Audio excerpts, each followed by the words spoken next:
बहुत दिनों की बात है। एक शहर में 4 दोस्त राजू, श्याम, रॉकी और विजय रहते थे। वो बहुत अच्छे दोस्त थे। वो एक साथ खेलते और एक ही साथ स्कूल में जाया करते थे। राजू, श्याम और रॉकी के घर की परिस्थिति अच्छी थी, मगर विजय के घर के हालात बहुत बुरे थे। कुछ दिनों में गणेश चतुर्थी का त्योहार आने वाला था। तभी उन चारों ने मिलकर एक योजना बनाई। राजू ने सभी दोस्तों को अपने पास बुलाकर, मैंने एक योजना बनाई है। हम सब पैसे जमा करके गणेश जी की मूर्ति लाएंगे और उसकी पूजा करेंगे। हाँ, मैं भी कल मेरे मम्मी पापा से पैसे मांग कर लाऊंगा। हाँ, हम ऐसा ही करेंगे। मैं कल ही घर से पैसे लेकर आऊंगा। उन तीनों की बातें सुन विजय ने कहा, दोस्तों, मैं पैसे नहीं दे सकता। मेरे माँ पिताजी के पास इतने पैसे नहीं हैं। विजय की बातें सुन राजू को गुस्सा आया। राजू गुस्से से विजय से, अगर तुम पैसे नहीं दे सकते तो तुम हमारे साथ गणेश पूजन में नहीं आ सकते। अगर तुमने पैसे दिए तो ही हम तुम्हारे साथ खेलेंगे, वरना तुम यहाँ से चले जाओ। राजू के ऐसे कहते ही विजय उदास मन से घर लौट आया। उसका उतरा हुआ चेहरा देख विजय की माँ सीमा विजय से, बेटा तुम उदास क्यों हो? क्या हुआ है? माँ, मेरे दोस्त गणेश जी की मूर्ति लाने वाले हैं और उनका कहना है जो पैसे देगा वही उसकी पूजा कर सकता है। मैंने उनसे कहा कि मैं पैसे नहीं दे सकता, तो उन्होंने कहा कि तुम हमारी पूजा में नहीं आ सकते। बेटे, इतनी सी बात को लेकर कोई उदास होता है भला? माँ, मेरे सारे दोस्त गणेश जी की मूर्ति बैठाएंगे।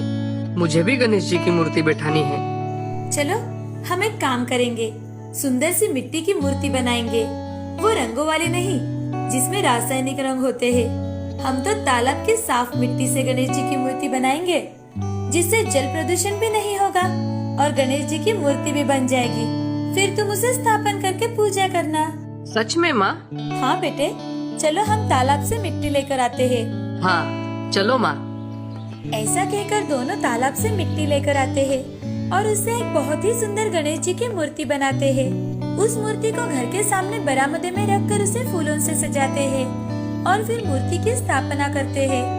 पंडाल तैयार हो जाने के बाद विजय वही गणेश जी की मूर्ति के पास बैठ जाता है।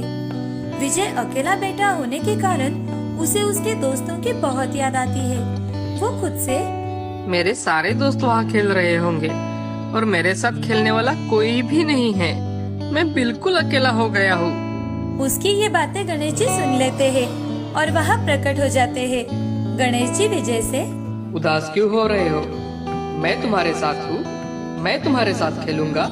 गणेश जी, आप मेरे लिए आए हो? क्या आप मेरे साथ खेलने के लिए आए हो? हाँ विजय, मैं तुम्हारे साथ खेलने के लिए आया हूँ। ऐसा कहकर गणेश जी और विजय खेलने लगे। गणेश जी विजय के साथ खूब मस्ती कर रहे थे। तभी विजय के दोस्त उसके घर आकर विजय से, अरे तुम किसके साथ खेल रहे हो? और ये है तुम्हारी मिट्टी की मूर्ति। हमारी मूर्ति देखो, कितनी रंगों से भरी और सुंदर है। और एक तुम्हारी मिट्टी की मूर्ति देखो कैसे लग रही है। ऐसा कहकर विजय के दोस्त उसका मजाक उड़ा रहे थे। तभी रॉकी विजय से, इसके गणेश जी के मूर्ति में तो रंग ही नहीं है और ये मूर्ख किसके साथ खेल रहा था क्या पता। रॉकी विजय का मजाक उड़ा रहा था। तभी विजय ने रॉकी से, मैं गणेश जी के साथ खेल रहा था। वो मूर्ति में से निकलकर मेरे साथ खेलने के लिए आए हैं। विजय की बातें सुन सभी दोस्त पेट पकड़कर हंसने लगे। और राजू, अरे सच में ये पागल हो गया है। अब तो कोई मूर्ति भला बोलिया खेल सकती है क्या? ऐसा कहकर सभी दोस्त विजय का मजाक उड़ाने लगे। तभी विजय अपने दोस्तों से, तुम्हें मानना है तो मानो, वरना चले जाओ यहाँ से। मेरा दोस्त बाल गणेशा मेरे साथ है। हाँ हाँ, हमें भी तुम्हारे साथ नहीं खेलना। ऐसा कहकर सभी दोस्त वहाँ से चले गए। तभी बाल गणेशा विजय के पास आकर, क्या ये तुम्हारे वही दोस्त है जो तुम्हारे साथ नहीं खेलते? हाँ गणेश जी, ये मेरे वही दोस्त है। देखो, वो अभी भी मेरे साथ नहीं खेल रहे और कोई मेरे साथ तुम खेल रहे हो इस बात को भी नहीं मानता। कोई बात नहीं विजय, मैं उन्हें अच्छा सबक सिखाऊंगा। गणेश जी, वो जैसे भी है मेरे दोस्त है, आप उनको कुछ मत करना। तुम परेशान मत हो विजय, मैं बस उन्हें सबक सिखाने की कोशिश करूंगा। ये बोलकर गणेश जी ने अपना चमत्कार किया। गणेश जी ने सूंड से राजू को उठाया और दूर जाके गिरा दिया। राजू जल्दी से उठता है और अपने दोस्तों से अरे रे रे, ये किसने गिराया मुझे? सभी दोस्त एक दूसरे की ओर देख रहे थे। उन्हें कुछ भी समझ में नहीं आ रहा था। तभी राजू को विजय की बात याद आई। अरे, विजय बोल रहा था कि उसके साथ गणेश जी खेलते हैं।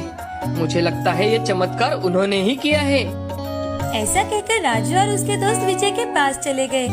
वहाँ जाकर राजू, विजय, तुम सच कह रहे थे कि तुम्हारे साथ गणेश जी खेलते हैं। उन्होंने मुझे अच्छा सबक सिखाया है। हमें माफ कर दीजिए गणेश जी। हमने तो आपकी रंगों भरी मूर्ति लाई थी, फिर भी आप इस मिट्टी के मूर्ति में प्रकट हुए। ऐसा क्यों गणेश जी? तभी गणेश जी सबके सामने प्रकट हो जाते हैं और बच्चों से, मैं रंगों की मूर्ति को नहीं चाहता। मैं तो बस इतना चाहता हूँ कि तुम मेरी सच्चे दिल से प्रार्थना करो।